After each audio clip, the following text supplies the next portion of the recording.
Buenos días. En esta ocasión voy a presentar una ponencia que intitulé Comentarios al libro Transgénico.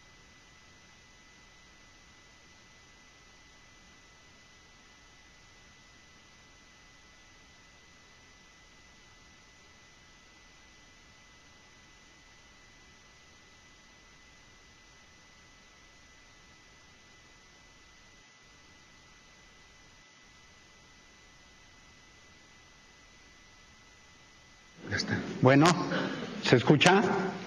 ¿Sí? ¿Sí, bien? Bueno, ok. No, pero aquí no se va. O ¿es con este o con este? ¿Sí se escucha o no? Mal. Bueno. A ver, bueno, a ver, ya estuvo. A ver. Decía yo, voy a presentar una ponencia que se llama Comentarios al libro Transgénicos, grandes beneficios, ausencia de daños y mitos, que fue inicialmente aquí presentado por el doctor Bolívar Zapata. Voy a señalar una serie de, no todos porque me tomaría mucho tiempo, por el cual no tengo, pero voy a señalar alguna serie de deficiencias y de errores que considero que tienen que ser señalados aquí, ¿no? En primer lugar, ¿no? Hay un punto de partida erróneo en el libro. Cuando se afirma, o sea, se toma como base la teoría de la evolución de Darwin y se dice, la teoría de la evolución de Charles Darwin señala que todos los seres vivos tenemos un precursor biológico común. Dice, esta propuesta ha sido fortalecida y consolidada por numerosas evidencias científicas a lo largo de los años. Esto no es cierto.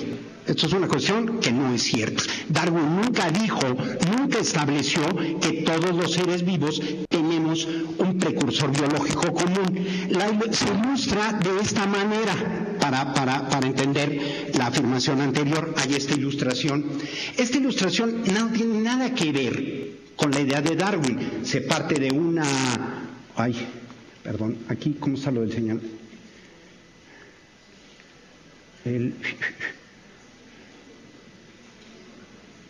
Perdón, es que no domino esto. Ahí está. Se parte de la existencia aquí de un microorganismo, supuestamente una bacteria, que va evolucionando, por cierto, en un sentido muy antropocéntrico, ¿no? Se presentan aquí algunos vertebrados, luego algunos primates, homínidos y el ser humano, ¿no? En una progresión lineal en la que se sugeriría que todo lo que está contenido en este extremo y en los pasos anteriores estaría contenido ya, toda la información estaría contenida en los pasos anteriores y que sería una progresión lineal ineluctable, una progresión lineal que así tenía que ser, como si cada paso de la evolución estuviera determinado en el anterior. Esto nada tiene que ver con Darwin, no solo no tiene que ver con Darwin ni con el evolucionismo contemporáneo, es una cosa completamente extraña. Presento aquí cuál es la idea de Darwin. Esta es la lámina final, la lámina de la página final del origen de las especies, en donde Darwin presentó su esquema sobre lo que es la evolución o lo que sería la evolución. Podemos ver aquí una serie de puntos, ¿no?, que indican el principio de divergencia de caracteres, el principio de divergencia de caracteres, ¿no?, o del ancestro común. Pero hay una confusión grave cuando se habla del origen común de todos los seres vivos con el principio del ancestro común. El principio del ancestro común, utilizado por Darwin, lo que dice es que dado determinados momentos, determinados puntos, ¿no?, en la historia evolutiva de los organismos, se generan estos puntos centrales que dan origen a distintas variedades que eventualmente se pueden convertir en especies, ¿no?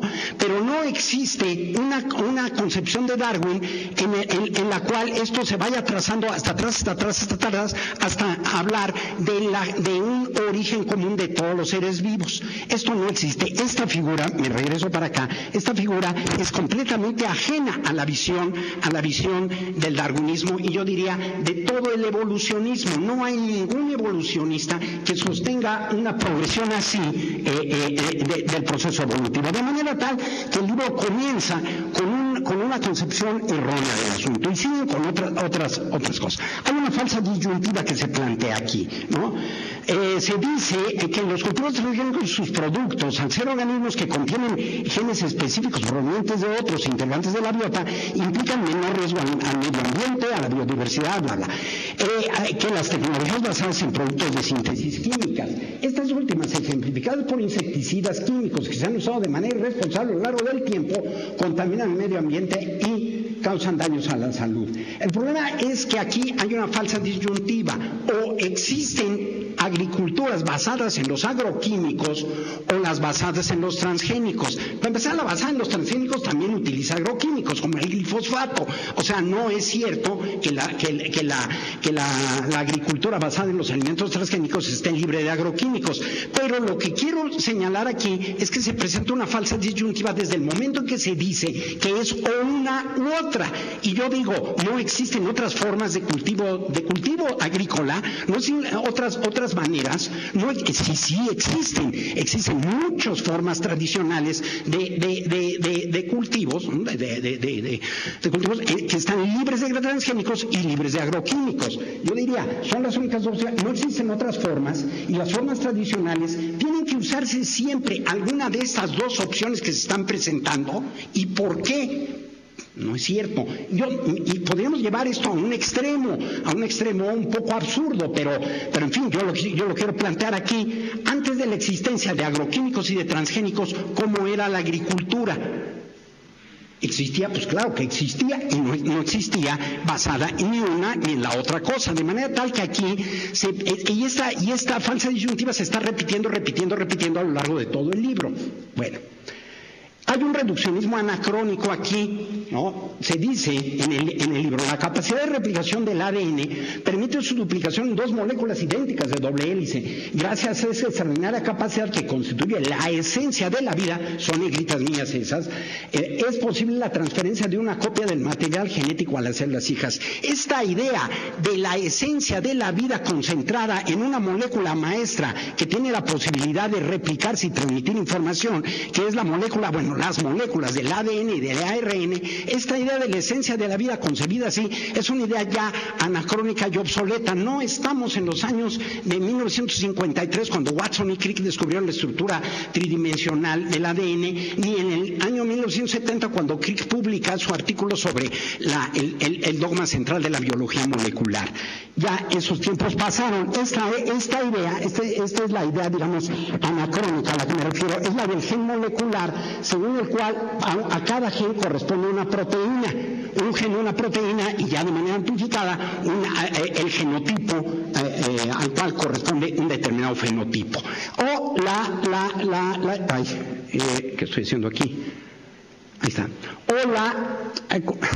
El dogma central de la biología molecular, que habla de la existencia de la molécula de ADN que transmite su información al ARN y de aquí a la proteína, con algunos flujos ocasionales que son los representados con línea punteada. Esto existe. Yo no voy a decir que esto no existe. El problema grave que se tiene es cuando se le confiere la condición de esencial a este proceso, y cuando se plantea que estos procesos son universales.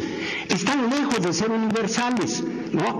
El concepto de esencia reducida en el ADN es obsoleto desde hace mucho tiempo. En el libro no se consideran nunca los datos y publicaciones de personas como Jane Shapiro, Susan Oyama, Evan Jablonka, Dennis Noble, Richard Lewontin, Richard Lennis, Edward Kunin, Charbel Noel-Hani, Carol Stott, John Dupré, John Odley y muchos otros más.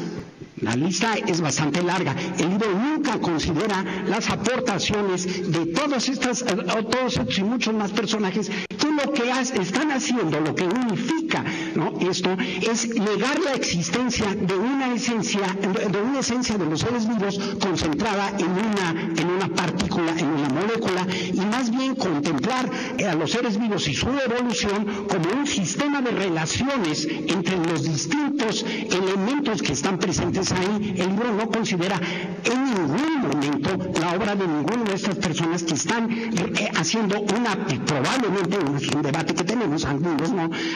Una revolución quizás en la biología al negar la existencia como principios universales de del gen molecular, de que debe ser un gen, una proteína, y la existencia universal, o el funcionamiento universal de este flujo de información que va del DNA a la proteína pasando por el RNA, no porque esto no ocurra, sino porque no es un mecanismo universal. Y como prueba yo quiero mostrar aquí una tabla que presenta James Shapiro en un libro que publicó en el 2011 y se llama Evolution of You from the 21st Century, en donde presenta en la parte de arriba la secuencia típica del dogma central de la biología molecular, y abajo pone la friolera de 13 formas alternativas de transmisión de información. No, incluso muchas de ellas ni siquiera son transmisión de información genética, hay herencia no genética. En todos los estudios sobre epigenética y demás hablan en muchos sentidos de la herencia no genética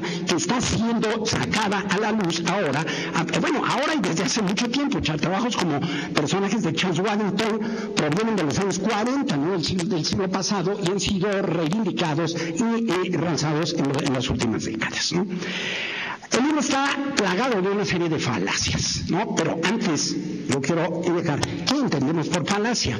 Coty y Cohen, autores de uno de los clásicos textos sobre introducción sobre lógica, dice: en lógica se acostumbra a reservar el término falacia para los argumentos que aun cuando sean incorrectos resultan persuasivos de manera psicológica. Las falacias son peligrosas porque la mayoría de nosotros llegamos alguna vez a ser engañados por ellas. Por tanto, definimos una falacia como un tipo de argumento que puede parecer correcto, pero que demuestra después de examinarlo que no lo es. La falacia más frecuentemente cometida en este libro es la falacia que se llama argumento ad verecundiam. Esta falacia se comete, como lo dicen, ocurre cuando se hace una apelación a personas, a la autoridad de personas que no tienen credenciales legítimas de autoridad en la materia en discusión. Es decir, se habla de esto que quiero ver. También se conoce con el apellido del Master Dixit, ¿no? El maestro lo dijo. Todos se tienen que callar, se acabó el asunto. El experto lo dijo, el gran científico lo dijo. No puede haber discusión desde el momento en que eso ocurre, ¿no? Según esto, todo conocimiento solo puede provenir de los másters, de los expertos. Fuera de ahí no hay conocimiento posible. Y la validez de las proposiciones se infiere de que el máster, el experto, lo dijo, no de la proposición en sí. Se desvía la atención hacia el autor de un enunciado determinado. Lo dijo un premio Nobel. Pues entonces ya tiene razón, porque pues los que estamos aquí somos de a pie todos. ¿Qué le podemos discutir un premio Nobel? Imposible, ¿no? Pero se equivoca.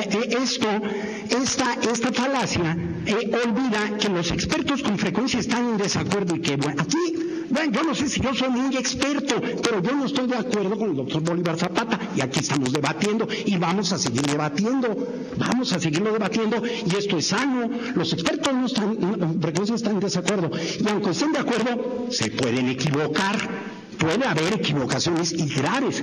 La historia de la ciencia muestra una retahíla impresionante de errores, ¿no? De errores graves que se han cometido por personas que en su momento han dicho, pues son los expertos aquí, ¿no? Entonces, aquí el argumento en verecundiam es la apelación a la autoridad, ¿no? Para ganar sentimiento a una conclusión, si en vez del ego son expertos, los discuten acerca de un problema que está dentro de su campo de especialidad, solo deben apelar a los hechos y la razón. Y toda apelación a la autoridad, lo dije yo, eso carece completamente de valor como prueba. Eso no es prueba de que se tenga la razón, ¿no? Lo mismo debe ocurrir cuando expertos, entre más expertos, más obligados estarían a persuadir en función de argumentos a personas medianamente conocedoras o a otros de plano legos. No decirles que yo soy el experto y entonces ya me tienen que hacer caso y tienen que aceptar lo que yo estoy diciendo porque yo soy el experto. Aquí hay algunos ejemplos, ¿no?, de cómo se maneja esta falacia. Desde el principio, en la página 12 del libro, se dice: elaborado por 17 miembros del Comité de Biotecnología de la AMC, de diferentes expertos en diversas disciplinas, y entre ellos 7 premios Nobel, premios nacionales de ciencias, este libro presenta razones por las que los organismos transgénicos representan una herramienta importante y, ya lo dijeron 7 premios nacionales de ciencias, ya lo dijeron 17 expertos. ¿Quién se atreve? ¿Quién dice no? Ya no se puede, ¿no? O sea, el asunto es que se limita a ese tipo de cosas. Entonces, no se dice exactamente por qué razón los transgénicos son buenos. Son buenos porque lo dicen los expertos. De nuevo, ¿no? Este presente libro documenta extensamente apoyos, en particular por parte de expertos reconocidos por su liderazgo científico y por las academias de ciencia y medicina de diferentes países. Esta cuestión de los 1.800 artículos, hay 1.800 artículos y todos elaborados por grandes expertos, pues imposible ya decir nada. No hay diálogo posible. Menos todavía, fíjense ustedes, cuando se dicen cosas como esta. Se reitera que el día de hoy no existe una sola evidencia de daño por uso de organismos transgénicos y sus productos. Todos los señalamientos y las publicaciones de supuestos daños a la salud, al medio ambiente, a la diversidad, son infundados o carecen de sustento científico válido. El 100% de la razón para los partidarios de los alimentos transgénicos, el 0% para los detractores y críticos. Yo lo mínimo que digo es, así no podemos dialogar. Cuando no se abre el más mínimo margen de duda, no se puede dialogar. En ninguna situación, pero menos que en ninguna, entre científicos, entre académicos, yo tengo toda la razón. No hay ni una sola evidencia de que no la tenga. No, por favor, así no podemos hacerlo, ¿no? Y esto es el argumentum verecundiam. Sigue esta cuestión de la declaración de los premios Nobel, una declaración aparecida aquí en estas fechas, ¿no? Y se indican varios de los autores: Mario Molina, James Watson, Arthur Kronberg, David Baltimore, ¿no?, entre otros, ¿no? Hacemos hincapié, se dice en el libro, en que muchos de los firmantes de declaración son científicos, verdaderos expertos en sus áreas, bueno, premios Nobel, ¿no? Investigadores y profesores que han realizado extraordinarias contribuciones para describir y entender los componentes y el funcionamiento a nivel molecular de la célula viva, ¿no? No se explica en el libro cuáles son los argumentos que tuvieron los premios Nobel para oponerse a los puntos de vista de Greenpeace y de otros grupos, ¿no?, en contra de lo que es el arroz amarillo, ¿no?, un arroz transgénico. Nunca se dice qué se dijo, qué se contestó. Se dice en el libro no, se dice simplemente este tipo de cosas. Los grandes expertos dijeron que los detractores de los alimentos transgénicos no tienen razón, y como además de ser grandes expertos son premios Nobel, pues ya no hay nada que hablar, ¿no? Lo mismo para este reporte de las Academias Nacionales de Ciencias, Ingeniería y Medicina. Fue elaborado por un comité de 20 expertos en diferentes áreas y disciplinas relacionadas con la investigación, ¿no?, presidido por... Sobre la declaración de la Royal Society de 2016 también dice, la Royal Society, que se pronunció a favor de los alimentos transgénicos, está integrada por los mejores científicos de la sociedad. Las respuestas de la Royal Society, o sea, de los mejores científicos, señalan la inocuidad y los beneficios de las plantas transgénicas que se utilizan como alimento. No sé si me estoy explicando con todo esto. A ver, esta es la falacia argumentum ad verecundiam, porque no se exhiben los argumentos que todas estas personas o instituciones o agrupaciones están presentando. Solamente se dice que son expertos, muy expertos, tanto que son personas que tienen premios Nobel o pertenecen a asociaciones científicas de las más prestigiadas. Muy bien, nadie, yo menos que nadie, voy a despreciar esos reconocimientos. Muy merecidos se los tendrán, pero no para utilizarlo como argumento de poder. Eso no puede ser. Eso es una actitud irracional y anticientífica.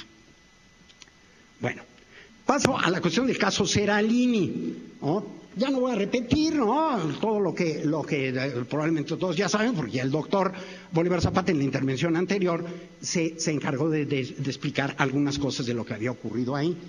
El doctor Seralini publica un artículo en 2012 donde reporta que una población de ratas a las que se les alimentó con maíz transgénico conteniendo glifosfato desarrollaron tumores cancerosos, ¿no? Esto desató una serie de ofensivas en contra de ese artículo, ¿no? Descalificándolo, y lograron, a fin de cuentas, que el comité editorial, ¿no? del journal donde había aparecido Food and Chemical Toxicology, lo retirara de la circulación, ¿no? Y el libro del doctor Bolívar Zapata nos muestra declaraciones como esta, en el sentido de cuál es el apoyo que se tiene, o cuál es el apoyo que se tuvo, cuáles son los contenidos de las ofensivas en contra del artículo de Seralini. Dice, cuando los resultados de un experimento no reflejan, esto es un párrafo citado por el doctor Bolívar Zapata de un artículo publicado por señor McGugan. Cuando los resultados de un experimento no reflejan lo que observamos en el mundo real, los científicos saben que el diseño del experimento o su interpretación están mal e intentan corregirlo. Seralini insiste en que sus experimentos e interpretación son correctos. La realidad es que están mal. Es decir, está mal porque está mal. ¿Ah? El párrafo dice eso. Seralini dirá lo que sea, pero está mal.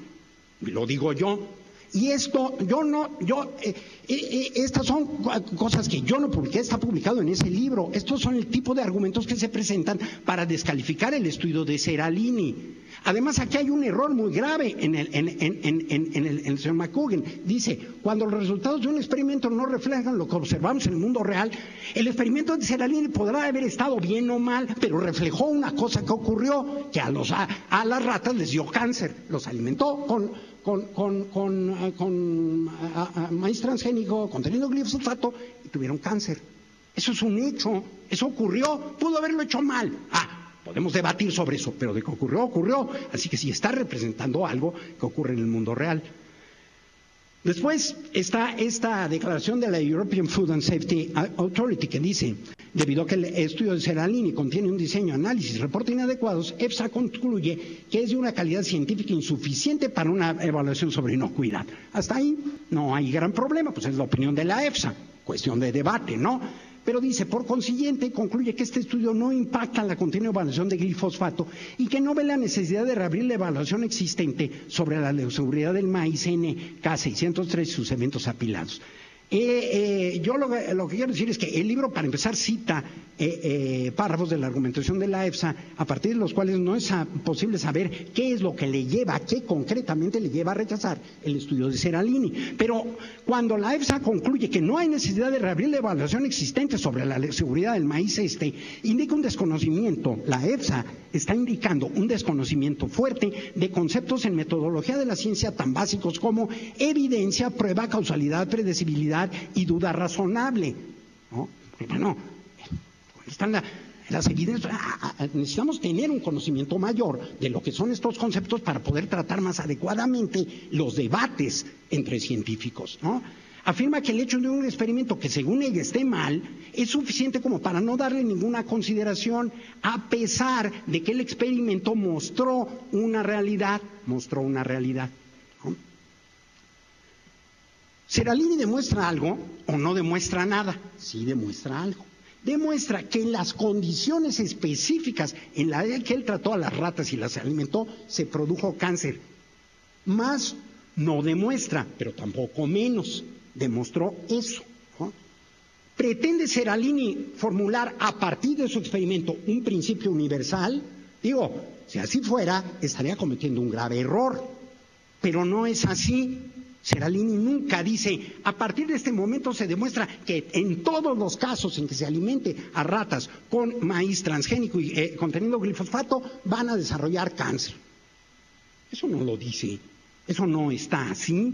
Entonces, la objeción de los partidarios de los alimentos transgénicos a los experimentos de Seralini sería válida si él hubiera afirmado a partir de sus datos que el maíz y el glifosato siempre causan daños a la salud.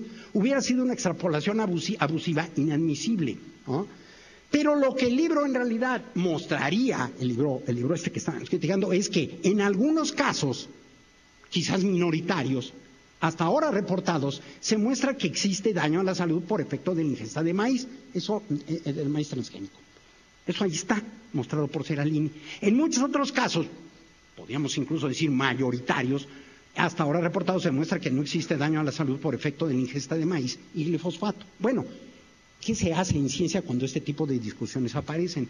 Se construye esto, una hipótesis o una cláusula ad hoc. El área que estoy presentando aquí de color amarillo, ¿no? Digamos, hablemos de una teoría o de un modelo, o podemos hablar en términos de algunos filósofos de la ciencia como un paradigma, un proyecto, un programa de investigación, en fin, ¿no? Es que tiene una validez que está señalada en el área esta de color amarillo. Si se encuentra alguna excepción, lo que en la realidad los científicos hacen es construir esto, una cláusula ad hoc que dice, en estas condiciones esta teoría no es válida. Los defensores de la teoría o los defensores del modelo, en este caso el modelo de los alimentos transgénicos, nos dirán, bueno, está bien, en ese acaso no es, pero sigue siendo válida. Quien esté en contra de ese principio, de esa teoría, lo que va a intentar hacer es que esa área se amplíe hasta que la teoría sea insostenible. Eso sucede en ciencia, eso es algo que sucede en toda la ciencia siempre, ¿no? No es nada más una cuestión de esto. Pero entonces, esa cláusula ad hoc pudiera ser el experimento de Seralini, pero no ocurre así. Se dice, no tiene ninguna razón, absolutamente ninguna, ¿no? ¿Por qué? Porque esto implicaría la introducción del concepto de duda razonable, es decir, a ver, ¿qué pasó ahí? Vamos a analizar qué sucedió, qué ocurrió, por qué aquí no funciona este planteamiento, esa metodología, ¿no?, que estamos viendo para la mayoría de los casos. Vamos a ver, vamos a analizar cuáles son las razones por las cuales esto no ocurre. Pero esto implicaría una serie de cosas, ¿no? Implicaría la introducción de un principio precautorio. Diría, momento, existen excepciones a la regla de que los transgénicos son inocuos. Existen excepciones. Cuando menos, y me estoy poniendo así muy tolerante aquí, con la visión de que los alimentos son inocuos. Pero existen excepciones, ¿o no? Sí existen excepciones. Tendríamos que introducir en la comercialización de los alimentos transgénicos, tendríamos que suspenderla por la aplicación de un principio precautorio. Quiere decir, no sabemos exactamente cuáles son todos los casos en los cuales sí va a haber un daño, pero está mostrado que sí existe, ¿no? Implicaría que se viene abajo todo el edificio metodológico y conceptual de los partidarios de los transgénicos. ¿Basado en qué? En la infalibilidad. Recuerden aquella cosa que puse hace un rato. No existe una sola evidencia en contra de los transgénicos o evidencia de daños a la salud. Somos infalibles. Basado en la fiabilidad y en pretensiones de universalidad inexistentes. Y quiero mencionar aquí una cosa. La ciencia, compañeros, es equivocado pensar que la ciencia se ocupa siempre de formular leyes universales. La ciencia no siempre se ocupa de eso. Se ocupó hace muchos siglos con el surgimiento de la física clásica, todo esto. Sí, durante los siglos XVI al XIX, ¿no?, formuló una gran cantidad de leyes universales en física y en física clásica. Luego vieron la cuántica y la relativista que modificaron mucho esa pretensión, pero evidentemente sí ocurrió. Pero la ciencia no es siempre así. La ciencia muchas veces se ocupa de excepciones, de principios con aplicabilidad a contextos específicos, especialmente en ciencias de la complejidad, como la biología. Cuando se estudian los sistemas complejos, entonces encontramos que las pretensiones de universalidad y de universalización se encuentran con gran cantidad de obstáculos, dada la complejidad de los sistemas con los que se está trabajando, dada la imposibilidad de encontrar una regularidad en los fenómenos que se analizan. Una regularidad así como la del movimiento de la Tierra alrededor del Sol o del movimiento de la Tierra sobre su eje. En ciencias biológicas no existe esto.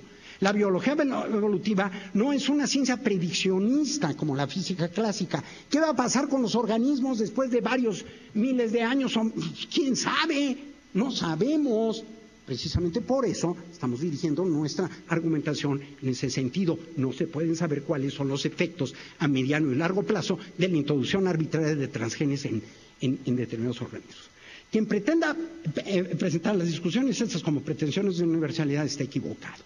La biología es una ciencia de la complejidad, de sistemas complejos, las ciencias de la salud también, y el cáncer, regresando a Seralini por un momento, el cáncer, como cualquier otra enfermedad, es una cuestión muy altamente compleja. Enfermedades de las graves y de las no graves. A todos nos ha dado catarro alguna vez. Todos hemos tenido gripa o alguna diarrea, pero las reacciones que cada uno de los que estamos aquí tiene frente a eso son tan distintas. Y eso para una enfermedades, digamos, sencillas, ¿no? ¿Ya? ¿Cuánto? Ah, perfecto. Vale. Para hablar de padecimientos sencillos, ¿no? Pero que todos hemos padecido alguna vez. Algunos aguantan más, otros yo ya no me aguantaba. Hace ratito la corriente de aire que estaba ahí, ya decía, puta, me voy a enfermar. Otros no lo van a hacer, en fin, ¿no? El artículo de Seralini es el único que muestra los daños a la salud por maíz transgénico y glifosato. No, ahí están cuando menos esta cantidad de referencias bibliográficas de otros trabajos, y no son todas, hay muchas más, de otros trabajos que muestran daños a la salud y al ambiente por el cultivo de maíz transgénico y por la utilización de glifosato, ¿no? Conclusión, voy a terminar. La publicación de Bolívar Zapata et al., perdón, ahí me equivoqué, lo que muestra es, ¿no?, que se plantea una idea de una ciencia cerrada, inamovible, elaborada siempre y solo por los expertos, formuladora siempre de leyes universales, aun donde no es posible formularlas. Una ciencia que trabaja con conceptos acabados e irrebatibles, por ejemplo, que parece además que no tienen historia, que no ha habido debate en torno a este tipo de conceptos, como evidencia, prueba, ley, inocuidad, predicción, para citar algunos, ignorando otros conceptos como el de duda razonable, hipótesis ad hoc, excepción y falsación. Luego, la agrobiotecnología. No me meto en otras áreas de la biotecnología porque no las conozco bien. Pero la agrobiotecnología es una mera práctica técnica que no produce conocimiento nuevo ni teoría alguna. No produce conocimiento nuevo ni teoría alguna, ni en ecología, ni en biología molecular, ni en genética de poblaciones, ni en problemas de salud, enfermedad, ni mucho menos en teoría de la evolución. Y aquí quiero decir que yo soy partidario total de una afirmación, de un enunciado de un genetista famoso, Teodoro Zubchansky, que dice: nada en la biología tiene sentido si no es a la luz de la evolución, ¿no? Espero haber mostrado la equivocadísima idea que se tiene acerca de la evolución al principio de mi ponencia, ¿no?